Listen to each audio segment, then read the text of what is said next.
Hi everybody. In my last video I talked about doing a dog demo, retriever demo for you, just doing the basics. So I thought, being a nice day today be a great day to do it. Again, this is just a demonstration. It's the very basics. Dogs are capable, retrievers are capable of retrieving 200, 300, 400-yard retrieves, and today all we're doing is 30-yard retrieves. That's going to be about it. But the most important thing is, a dog is a great aid partner in the blind with you. An unruly dog in the blind is a hindrance, absolute hindrance. If there's a few things that you want in a good retriever. Number one is obedience. A dog that's running around the blind, creating havoc out in the water, you got to keep yelling at them, screaming at them to get back in. When it's time to work, it's time to work. It's that simple, and they have to be pretty well obedient. Number two, they have to have a natural ability to retrieve. Cocker Spaniel's a great dog, but it doesn't make for a fine retriever. But there are a few breeds out there: Goldens, Labs, Chesapeake Bay Retrievers. There's even some German Wirehairs and things like that make excellent retrievers. Even the Vizslas and things like that are good, mostly for upland, not so much for cold weather work, like a Chesapeake or a Golden or a Lab would be. So breeds are helpful in that regard. Something that can withstand the cold is also a good thing to have. But obedience is number one. It has to be obedient. Has to listen to you. Number two,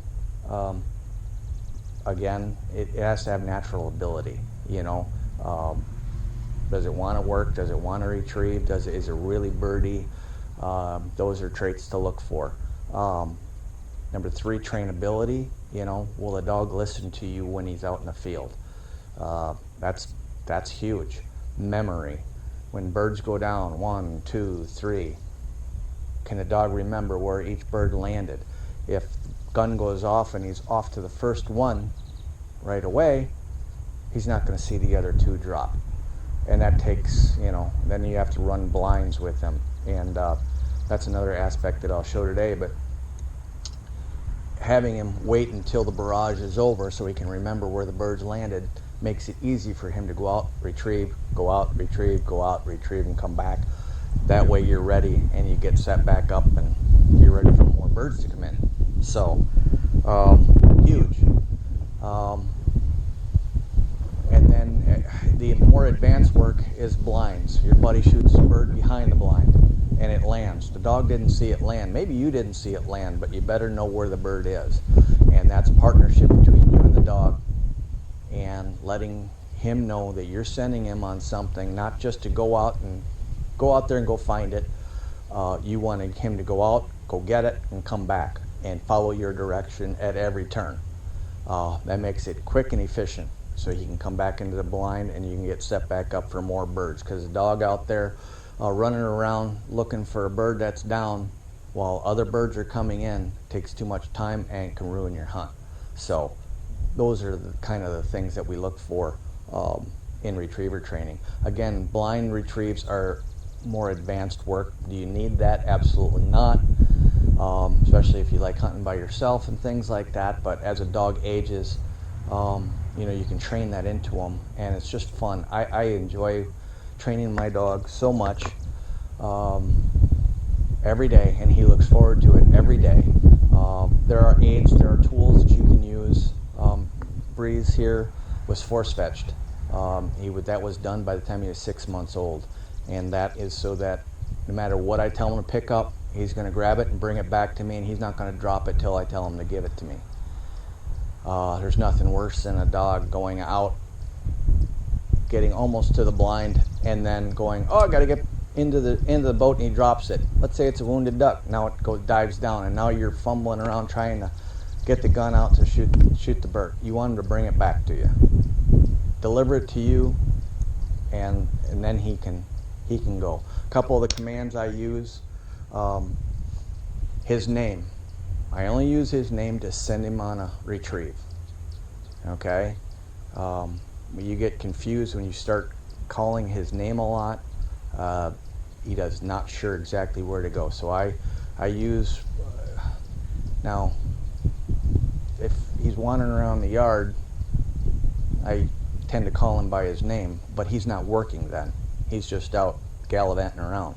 I do use his name to call him back, but when you're ready to send your dog, I use his name to send him. So that's a key. Number two, the word heel and the word here. I use the word heel to move the dog to my left. He heels backwards. When I turn to my right, I use the word here. It's always good when you're training your dog to be consistent with everything you do. Use the same commands for everything. But heel and here, the dog knows. When you say heel, he's got to move backwards. When you say here, he's got to move forward. Okay? Again, with his name. You know, I send him on his name for a bird that he saw go down. Now, it's a blind retrieve. I use the word back. Okay? And that tells him when I use that word back that I'm sending him on a bird, and he has to trust me. He didn't see it fall, but it's out there. Now he has to trust that it's out there. So he goes until I tell him otherwise. And that's why it's important to carry a whistle with you. So you're not screaming, no, no, hey, you idiot, you know, what the hell are you doing? All that stuff. A whistle stops him, give him a cast over, a cast back, or whatever you need to do to get him to that bird. But again, when you're working with a dog, when you're training, what you want to do is always set the dog up for success. In other words, you know, if you're out there working, he's just not getting it, have somebody help him or help him yourself, but always have him bring a bird back. That way he's successful. He starts getting a hang of, hey, this can be fun. You know, it's not just all work, work, work, and this guy's just yelling at me. Another thing that people use is a training collar, electronic training collar. I don't have one on Breeze today, but I did train him with one. He doesn't particularly care for it, but he knows when it's on. Trust me, he knows when it's on. But it's a tool, and it's only a tool to reinforce things that you've already taught him. But in the wrong hands, you can ruin a dog with an electronic collar, because you get angry at him and then you start using the collar as punishment when that's not its intent at all. All you're trying to do is just reinforce the things that he already knows and correct small mistakes that he's making, because he becomes independent hunter at times, and you have to go, no, it's me and you here. You know, you listen to me. I'm the guy. So today what we're going to do is I'm going to toss out a few bumpers and show off his memory a bit, and then I'm going to run him on a couple of blinds just to show you what a well-trained retriever is. Now I'll tell you, when you run a blind, that's one of the things we're the weakest at for me and Breeze. Now my last dog, Storm, I worked him on blinds till he was blue in the face, and he was great at them. I mean, I could micromanage him out 300 yards and move him over just a foot, just by silent casts. We were that in tune. But because I didn't work as much with him, he's not exactly, you know, confident as Storm was to do the blinds. So when I do them shorter, I do them simpler. I need to get more into it, and I will tell you this, when you're working in water with blinds, it's a lot easier to do blinds in the water, because the dog isn't going 100 miles an hour, and when you blow the whistle to stop him, he doesn't blow past it by 20 yards before he ends up stopping. In the water, when you blow the whistle, generally they turn around, they tread water for a bit, and then you can give them a direction over, back, whatever it is, wherever the bird is. So a lot easier to train blinds in the water sometimes. So today all we're doing is working on land, and as soon as he sees these, he really likes that. Heel up. Come on. Good boy. Good. Now I'll just show you here, here, here, heel. And you see how he moves his butt backwards when I say heel? Heel. You always want to have him pointing in the direction that you are. If you have a gun, you know, they can work off the muzzle. You know, you never want to have your dog out there, but you always want to have your dog obedient, sitting, waiting to work, not taking off too soon so that he can see all the birds land, and he doesn't leave until you tell him to leave. So with that, I'm going to throw a few birds for him. Heel. Mark.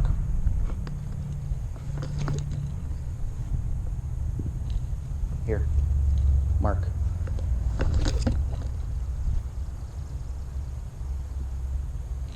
Here. Mark.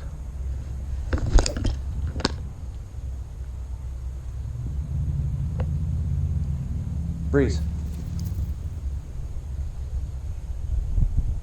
Now if you saw that, you know, he followed all three, and he didn't leave until I used his name to send him.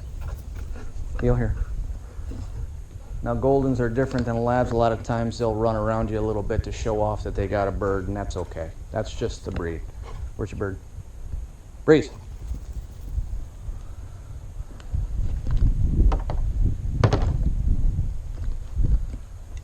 Now you can use a come in whistle. That's what I use for a come in. Good boy. Good. Where's your bird? Breeze. There it is. 3 for 3. Nothing wrong with this. Now he's waiting for me to shoot.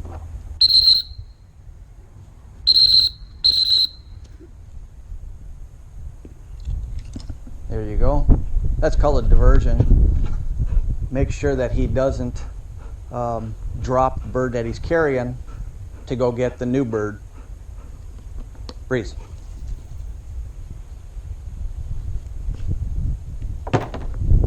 Because that's important. If he's bringing in a cripple, you don't want him to drop it to go after the new bird that you just shot. Heel here. Good. Give. Good job, buddy. Now, after a good work, you always give them a fun bumper, and they're free to do it. And that's what he's waiting on now. Go.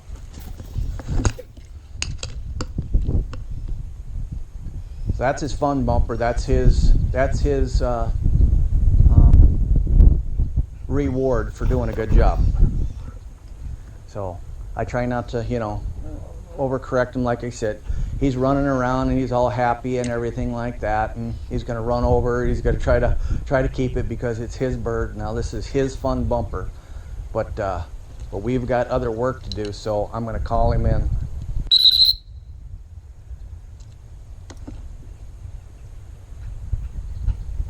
Good job, buddy. Good. And give. Sit. Whoops.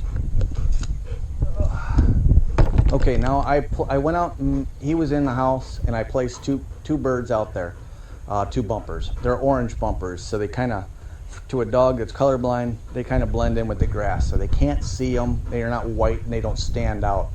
So I'm running him on a bird that he's never seen before. It's called a blind retrieve. And he has to trust what you're doing. Now, when you're setting a dog up, when you're first training him, you do what you call lining drills. Set a pile of bumpers, and you start 10 yards, and you just keep sending the dog. You use the same command every time, same everything. Now, when you'll notice with Breeze, when I use a certain command, I want him to look where I want to send him. And the minute that he's looking at where I want to send him, I'll say right there. And you'll see his ears perk back, and he'll lock in on a spot out there that he knows that I want him to go to. And that's just the key. Heel, come on. I know it's hot out, getting hot out. Sit. So that's what I want you to watch for here when I run him on this blind. So, okay. Heel, dead bird. Dead. No, right there. Back.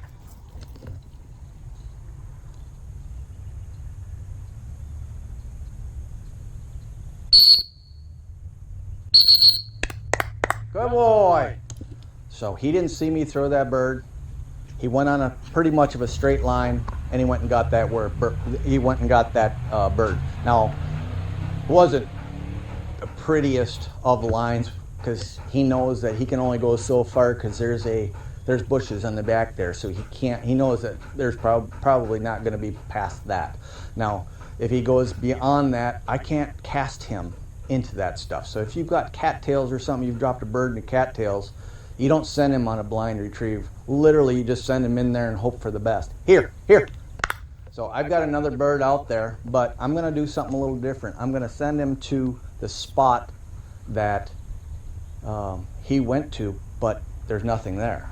And then I'm going to cast him over to where I did put a bird. So I'll show you that here in a second. Fetch. Heel. Sit. Good. Give. Good boy. Good. Here. Dead. Right there. Nope. Where's your bird? Right there. Dead bird. What?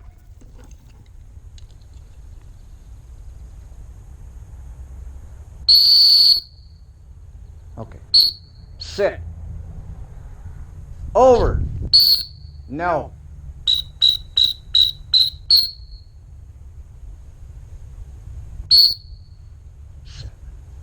Over.